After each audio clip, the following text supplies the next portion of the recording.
ओम शांति। आज 23 जुलाई 2025 बाबा के महावाक्य हैं। मीठे बच्चे, जब समय मिले तो एकांत में बैठ विचार सागर मंथन करो। जो पॉइंट्स सुनते हो उसको रिवाइज करो। प्रश्न है, तुम्हारी याद की यात्रा पूरी कब होगी?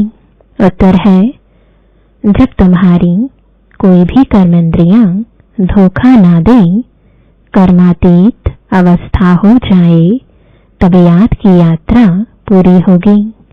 अभी तुमको पूरा पुरुषार्थ करना है, ना उम्मीद नहीं बनना है, सर्विस पर तत्पर रहना है।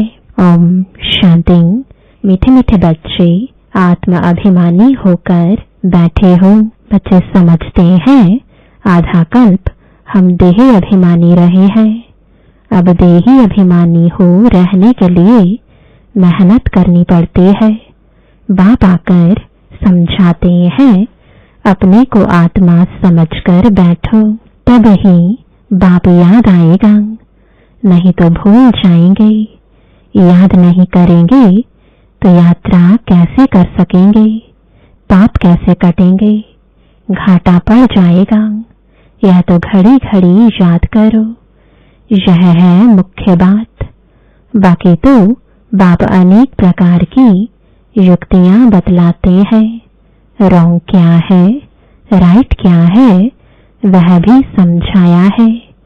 बाप तो ज्ञान का सागर है, भक्ति को भी जानते हैं। बच्चों को भक्ति में क्या क्या करना पड़ता है समझाते हैं। यह यज्ञ तप आदि करना, यह सब है भक्ति मार्ग। भल बाप की महिमा करते हैं, परंतु उल्टी। वास्तव में श्री कृष्ण की महिमा भी पूरी नहीं जानते। हर एक बात को समझना चाहिए ना। जैसे श्री कृष्ण को वैकुंठनाथ कहा जाता है। अच्छा, बाबा पूछते हैं, श्री कृष्ण को त्रिलोकीनाथ कहा जा सकता है? गाया जाता है ना त्रिलोकीनाथ।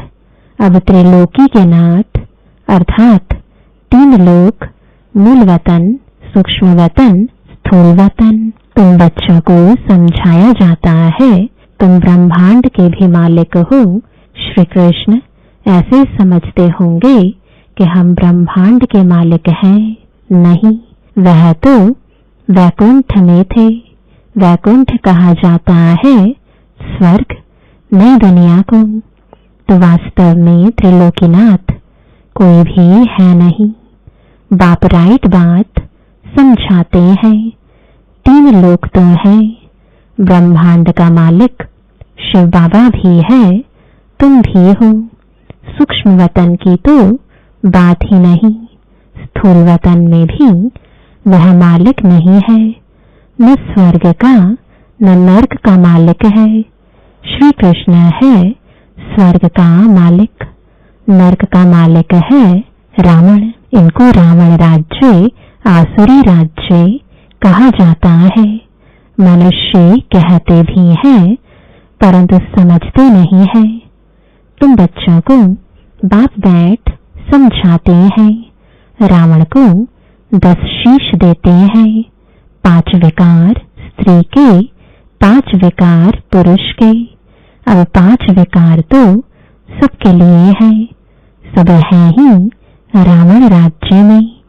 अभी तुम श्रेष्ठाचारी बन रहे हो। बाप आकर श्रेष्ठाचारी दुनिया बनाते हैं। एकांत में बैठने से ऐसे ऐसे विचार सागर मंथन चलेगा।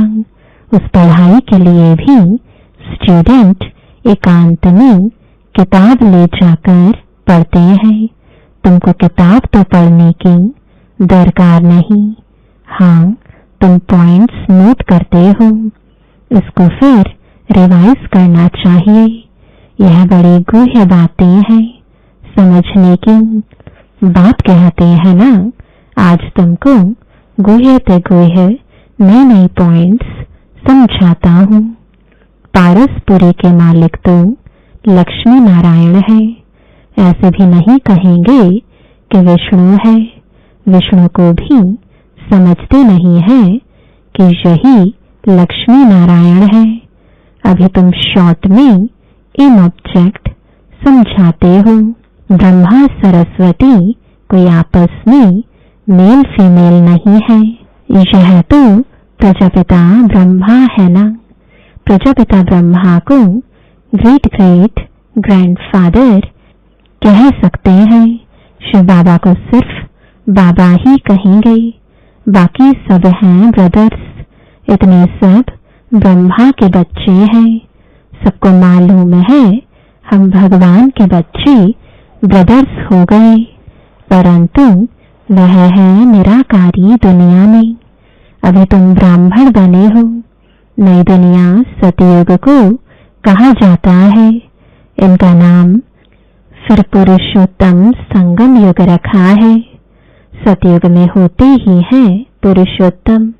यह बड़ी वंडरफुल बातें हैं। तुम नई दुनिया के लिए तैयार हो रहे हो। इस संगम युग पर ही तुम पुरुषोत्तम बनते हो। कहते भी हैं हम लक्ष्मी नारायण बनेंगे। यह है सबसे उत्तम पुरुष। उन्हों को फिर देवता कहा जाता है। उत्तम ते उत्तम नंबर 1 है लक्ष्मी नारायण। फिर नंबरवार तुम बच्चे बनेंगे। सूर्यवंशी घराने को उत्तम कहेंगे। नंबर 1 तो है ना। आहिस्ते आहिस्ते कला कम होती है। अभी तुम बच्चे नई दुनिया का मुहूर्त करते हो। जैसे नया घर तैयार होता है तो बच्चे खुश होते हैं, मुहूर्त करते हैं। तुम बच्चे भी नई दुनिया को देख खुश होते हो, मुहूर्त करते हो। लिखा हुआ भी है सोने के फूलों की वर्षा होती है। तुम बच्चों को कितना खुशी का पारा चढ़ना चाहिए। तुमको सुख और शांति दोनों मिलते हैं। दूसरा कोई नहीं जिनको इतना सुख और शांति मिले। दूसरे धर्म आते हैं तो द्वैत हो जाता है। तुम बच्चों को अपार खुशी है हम पुरुषार्थ कर ऊंच पद पाएं। ऐसा नहीं कि जो तकदीर में होगा सो मिलेगा। पास होने होंगे तो होंगे नहीं। हर बात में पुरुषार्थ जरूर करना है। पुरुषार्थ नहीं पहुंचता है तो कह देते जो नसीब में होगा। फिर पुरुषार्थ करना ही बंद हो जाता है। बाप कहते हैं तुम माताओं को कितना ऊंच बनाता हूँ। फीमेल का नाम सब जगह है। विलायत में भी मान है। यहाँ बच्ची पैदा होती है तो उल्टा मंजा यानी उल्टी चारपाई कर देते। दुनिया बिल्कुल ही डर्टी है। इस समय तुम बच्चे जानते हो भारत क्या था अब क्या है। मनुष्य भूल गए हैं, सिर्फ शांति शांति मांगते रहते हैं। विश्व में शांति चाहते हैं। तुम यह लक्ष्मी नारायण का चित्र दिखाओ। इन्हों का राज्य था तो पवित्रता सुख शांति भी थी। तुमको ऐसा राज्य चाहिए ना। मूल वतन में तो विश्व की शांति नहीं कहेंगे।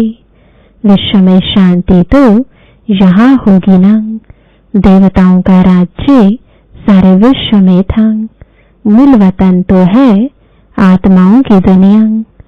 मनुष्य तो यह भी नहीं जानते कि आत्माओं की दुनिया होती है। बाप कहते हैं हम तुमको कितना ऊंच पुरुषोत्तम बनाता हूँ। यह समझाने की बात है। ऐसे नहीं रड़ियां मारेंगे भगवान आया है तो कोई मानेगा नहीं और ही गाली खाएंगे और खिलाएंगे। कहेंगे बीके अपने बाबा को भगवान कहते हैं। ऐसी सर्विस नहीं होती है। बाबा युक्ति बताते रहते हैं। कमरे में 8-10 चित्र दीवार में अच्छी रीति लगा दो और बाहर में लिख दो बेहद के बाप से बेहद सुख का वर्षा लेना है अथवा मनुष्य से देवता बनना है, तो आओ हम आपको समझाएं। ऐसे बहुत आने लग पड़ेंगे, आते ही आते रहेंगे। विश्व में शांति तो थी ना, अभी इतने ढेर धर्म है, तुम प्रधान दुनिया में शांति कैसे हो सकती है? विश्व में शांति वह तो भगवान ही कर सकता है। शिव बाबा आते हैं, जरूर कुछ सौगात लाते होंगे। एक ही बाप है जो इतना दूर से आते हैं, और यह बाबा एक ही बार आते हैं। इतना बड़ा बाबा 5000 वर्ष के बाद आते हैं, मुसाफिरी से लौटते हैं, तो बच्चों के लिए सौगात ले आते हैं ना। स्त्री का पति भी बच्चों का बाप तो बनते हैं ना, फिर दादा परदादा तरदादा बनते हैं। इनको तुम बाबा कहते हो, फिर ग्रैंडफादर भी होगा, ग्रेट ग्रैंडफादर भी होगा। बिरादरियां है ना, एडम आदिदेव नाम है, परंतु मनुष्य समझते नहीं है। तुम बच्चों को बाप बैठ समझाते हैं। बाप द्वारा सृष्टि चक्र की हिस्ट्री ज्योग्राफी को तुम जानकर चक्रवर्ती राजा बन रहे हो। बाबा कितना प्यार और रुचि से पढ़ाते हैं, तो इतना पढ़ना चाहिए ना। सवेरे का टाइम तो सब फ्री होते हैं, सुबह का क्लास होता है, आधा पौना घंटा मुरली सुनकर फिर चले जाओ। याद तो कहाँ भी रहते कर सकते हो। इतवार का दिन तो छुट्टी है, सवेरे 2-3 घंटा बैठ जाओ। दिन की कमाई को मेकअप कर लो, पूरी झोली भर दो। टाइम तो मिलता है ना। माया के तूफान आने से याद नहीं कर सकते हैं। बाबा बिल्कुल सहज समझाते हैं। भक्ति मार्ग में कितने सत्संगों में जाते हैं, श्री कृष्ण के मंदिर में, फिर श्रीनाथ के मंदिर में, फिर और किसके मंदिर में जाएंगे। यात्रा में भी कितने व्यभिचारी बनते हैं, इतनी तकलीफ भी लेते, फायदा कुछ नहीं। ड्रामा में यह भी नोंद है, फिर भी होगा। तुम्हारी आत्मा में पाठ भरा हुआ है।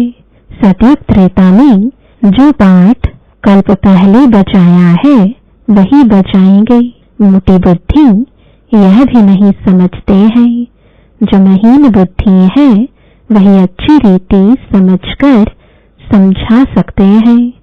उन्हें अंदर भासना आती है कि यह अनादि नाटक बना हुआ है। दुनिया में कोई नहीं समझते यह बेहद का नाटक है। इनको समझने में भी टाइम लगता है। हर एक बात डिटेल में समझाकर फिर कहा जाता है, मुख्य है इजाद की यात्रा। सेकंड में जीवन मुक्ति भी गाया हुआ है, और फिर यह भी गायन है कि ज्ञान का सागर है। सारा सागर स्याही बनाओ, जंगल को कलम बनाओ, धरती को कागज बनाओ, तो भी अंत नहीं आ सकती। शुरू से लेकर तुम कितना लिखते आए हो, ढेर कागज हो जाए, तुमको कोई धक्का नहीं खाना है। मुख्य है ही अल्फ, बात को याद करना है। यहाँ भी तुम आते हो शिव बाबा के पास। शिव बाबा इनमें प्रवेश कर तुमको कितना प्यार से पढ़ाते हैं। कोई भी बड़ाई नहीं है। बाप कहते हैं, मैं आता हूँ पुराने शरीर में। कैसे साधारण रीति शिव बाबा आकर पढ़ाते हैं, कोई अहंकार नहीं। बाप कहते हैं, तुम मुझे कहते ही हो, बाबा पतित दुनिया पतित शरीर में आओ, आकर हमको शिक्षा दो। सतयुग में नहीं बुलाते हो कि आकर हीरे जवाहरातों के महल में बैठो, भोजन आदि खाओ। शिव बाबा भोजन खाते ही नहीं, आगे बुलाते थे कि आकर भोजन खाओ। 36 प्रकार का भोजन खिलाते थे। यह फिर भी होगा, यह भी चरित्र ही कहें। श्री कृष्ण के चरित्र क्या है? वह तो सतयुग का प्रिंस है। उनको पतित पावन नहीं कहा जाता। सतयुग में यह विश्व के मालिक कैसे बने हैं, यह भी अभी तुम जानते हो। मनुष्य तो बिल्कुल घोर अंधियारे में है, अभी तुम घोर रोशनी में हो। बाप आकर रात को दिन बना देते हैं। आधा कल्प तुम राज्य करते हो तो कितनी खुशी होनी चाहिए। तुम्हारी याद की यात्रा पूरी तब होगी जब तुम्हारी कोई भी कर्मेंद्रियां धोखा ना दे, कर्मातीत अवस्था हो जाए, तब याद की यात्रा पूरी होगी। अभी पूरी नहीं हुई है। अभी तुमको पूरा पुरुषार्थ करना है, ना उम्मीद नहीं बनना है। सर्विस और सर्विस। बाप भी आकर बूढ़ेपन से सर्विस कर रहे हैं ना। बाप करन करावन हार है। बच्चों के लिए कितना फिक्र रहता है। यह बनाना है, मकान बनाना है। जैसे लौकिक बाप को हद के ख्यालात रहते हैं, वैसे पारलौकिक बाप को बेहद का ख्याल रहता है। तुम बच्चों को ही सर्विस करनी है। दिन प्रतिदिन बहुत सहज होता जाता है। जितना विनाश के नजदीक आते जाएंगे उतना ताकत आती जाएगी। गाया हुआ भी है, भीष्म पितामह आदि को पिछाड़ी में तीर लगे। अभी तीर लग जाए तो बहुत हंगामा हो जाए, इतनी भीड़ हो जाए जो बात मत पूछो। कहते हैं ना, माथा खुजलाने की फुर्सत नहीं, ऐसे कोई है नहीं। परंतु भीड़ हो जाती है तो फिर ऐसे कहा जाता है। जब इन्हों को तीर लग जाए तो फिर तुम्हारा प्रभाव निकलेगा।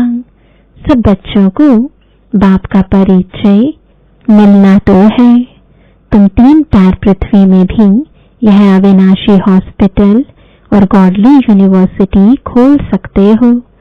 पैसा नहीं है तो भी हर्जा नहीं है, चित्र तुमको मिल जाएंगे। सर्विस में मान अपमान, दुख सुख, ठंडी गर्मी सब सहन करनी है। किसको हीरे जैसा बनाना कम बात है क्या? बाप कभी थकता है क्या? तुम क्यों थकते हो? अच्छा, मीठे मीठे सिकिलदे बच्चों प्रति माता पिता बाप दादा का याद प्यार और गुड मॉर्निंग। रूहानी बाप की रूहानी बच्चों को नमस्ते।